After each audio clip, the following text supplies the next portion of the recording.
బిడ్డలారా, దేవుని కుటుంబమా, మరి ఉదయకాలంలో మీ దగ్గరికి రావడానికి దేవుడు మాకు ఇచ్చినటువంటి సమయాన్ని బట్టి మీ అందరికీ కూడా సెయింట్ థామస్ లూథరన్ సంఘం నాగులపాలెం పక్షాన ఉదయకాల శుభాలు వందనాలు తెలియజేస్తూ ఉన్నారు. ప్రియ దేవుని బిడ్డలారా, నీ కుటుంబం ఎలా ఉన్నదో ఎప్పుడైనా గమనించేవా? నీ గర్భాన పుట్టినటువంటి బిడ్డలు ఎలా ఉన్నారో గమనిస్తున్నావా? నీ కుటుంబము నీ స్థితిగతులను ఎప్పుడైనా గమనించేవా? లేదా ఈ లోకములో జీవిస్తూ ఈ లోకములో ఉన్నటువంటి వాటినన్నింటినీ కూడా అనుభవిస్తూ దేవునికి దూరస్థలం అవుతూ ఉన్నామేమో. ఒక తల్లిగా ఒక తండ్రిగా నువ్వు దేవునికి దూరంగా ఉంటే నీ బిడ్డలు కూడా దేవునికి దూరస్తులుగా ఉంటారు. ఎక్కడ ఉండవలసిన వారు, ఎలా ఉండవలసిన వారు, ఎలాంటి స్థితిలో నీ బిడ్డలను నువ్వు నడిపిస్తున్నావో జ్ఞాపకం చేసుకో. అందుకనే శ్రేష్టమైన లేఖన భాగము సెలవిస్తున్నది ఏంటంటే నీ బిడ్డలు ఎక్కడ ఉండాలి, నీ బిడ్డలు ఎలా ఉండాలి, నీ బిడ్డలు ఎలాగ ఆశీర్వదించబడాలో ఈ దినమైన దేవుని లేఖన భాగం ద్వారా నిన్ను నీవు పరిశీలన చేసుకో. కీర్తన గ్రంథము 92వ అధ్యాయము 12వ వచనంలో అన్నాడు, యెహోవా మందిరములో నాటబడిన వారు మన దేవుని ఆవరణములలో వర్ధిల్లుదురు. ఎవరయ్యా వీరు? మన గర్భఫలమైన బిడ్డలు. ఎక్కడ ఉండాలయ్యా వీరు? దేవుని మందిర ఆవరణములలో నాటబడిన వారై దేవుని సన్నిధానములో వర్ధిల్లులాగిన వారు ఉండాలి. ఉంటున్నారా నీ బిడ్డలు? నీ బిడ్డలు అలాగ ఉంటున్నారా? నీ బిడ్డ దేవుని సన్నిధానంలో కనిపిస్తున్నారా? తల్లిగా తండ్రిగా నువ్వే దేవుని సన్నిధానంలోకి రాలేకపోతే నీ బిడ్డలు ఎందుకు వస్తారని ఈ దినమునైనా ఈ ఉదయకాలంలోనైనా దేవుని సన్నిధానంలో ఉండటానికి ప్రయత్నము చేయి. దేవుని సన్నిధానంలో వర్ధిల్లటానికి ప్రయత్నము చేయి.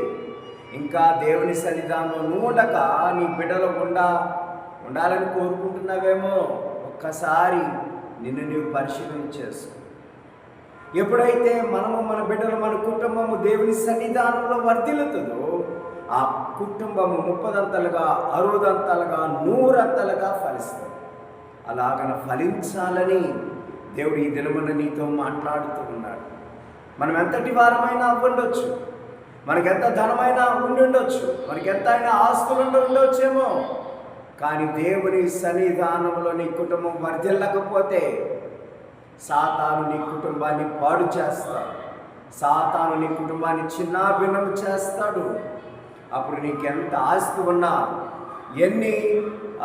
ఎంత ధనమున్నా కానీ అవన్నీ వ్యర్థమే అంటున్నాడు. కానీ ఇకనైనా నీ కుటుంబాన్ని మార్చుకోవడానికి దేవుడు ఈ దినమున నీతో ఈ మాట మాట్లాడుతున్నాడు. మరచిపోవద్దు. దేవునికి ఇష్టమైన బిడ్డలుగా తల్లిదండ్రులుగా మీరు ఉండండి. మీ బిడ్డలు కూడా దేవుని సన్నిధానంలో నాటబడులాగున దేవుడు తన కృపను కాపుదలను మనందరికీ దయచేసి ఆశీర్వదించి బలపరిచి దీవించును కాక. ఆమెన్. ప్రార్థన చేసుకుందాం. దయగలిగిన తండ్రి, కృపాశక్తి సంపన్నుడా, ప్రేమ కలిగిన మా గొప్ప దేవ, మరి ఉదయ కాలంలో నాయన మీ సన్నిధానంలోకి వస్తూ ఉన్నాము నాయన. మేమెంతటి వారమైన, ఎంతటి గనులమైన, ఎంత గొప్ప వారమైన తండ్రి, మీ సన్నిధానంలో మేము మా కుటుంబం మా బిడ్డలు లేకపోతే వ్యర్థమని ఈ ఉదయకాలంలో మీరు మాతో మాట్లాడిన విధానమును బట్టి మీకు స్తోత్రాలు చెల్లిస్తూ ఉన్నాము నాయన. ఇకనైనా మా జీవితాలను మార్చుకొని మీ నామ మహిమార్థకరముగా మేము వర్ధిల్లుతూ మా బిడ్డలను కూడా వర్ధిల్లే స్థితిలోనికి మీ సన్నిధానంలో నాటబడులాగున మీ కృపను మాకు దయచేయండి. ఈ ఉదయకాలంలో మేము చేసే మా ప్రతి పనిలో, ప్రయాణాలలో, ఉద్యోగాలలో మీకు తోడ్పాటును దయచేయండి. జన్మదినోత్సవం జరుపుకున్నటువంటి బిడ్డలను, వివాహ దినములను జరుపుకున్నటువంటి బిడ్డలను మీరు జ్ఞాపకం చేసుకోండి. అదే రీతిగా నాయన తల్లిదండ్రులు లేనటువంటి బిడ్డలను, అదేవిధంగా బిడ్డలు లేని తల్లిదండ్రులను మీరు జ్ఞాపకం చేసుకుని వారి అవసరతలను, అక్కర్లను తీర్చి బలపరచమని, మీరే వారికి తోడుగా ఉండి సమస్తమైన మేలుతో తృప్తిపరచమని, దాని ద్వారా మీరు మహిమ ఘనత ప్రభావాలు పొందమని ఈ మా మనవులను మా ప్రభువైన యేసుక్రీస్తు ద్వారా ప్రార్థించి వేడుకుంటున్నాము తండ్రి. ఆమేన్. మన తండ్రి అయిన దేవుని ప్రేమ, కుమారుడైనటువంటి యేసుక్రీస్తు వారి కృప, త్రియేక దేవుని దీవెన శాంతి, సమాధానాలు, నెమ్మది ఇప్పుడు ఎలా సదాకాలం దేవుని కృప మీకు తోడుగా ఉండి సమస్తమైన మేలుతో తృప్తిపరిచి బలపరిచి ఆకారం తోడైనను కాక. ఆమేన్. ప్రియ దేవుని బిడ్డలారా, దేవుని కుటుంబమా, ప్రార్థన అవసరతలు ఏమైనా ఉంటే ఈ స్క్రీన్ పైన ఉన్నటువంటి నెంబర్కి ఫోన్ చేసి మీ ప్రార్థన అవసరతలను తెలియచేయవలసిందిగా మనవి చేస్తున్నాను. అందరికీ మరొకసారి వందనాలు. ఈ ఉదయకాల శుభాలు.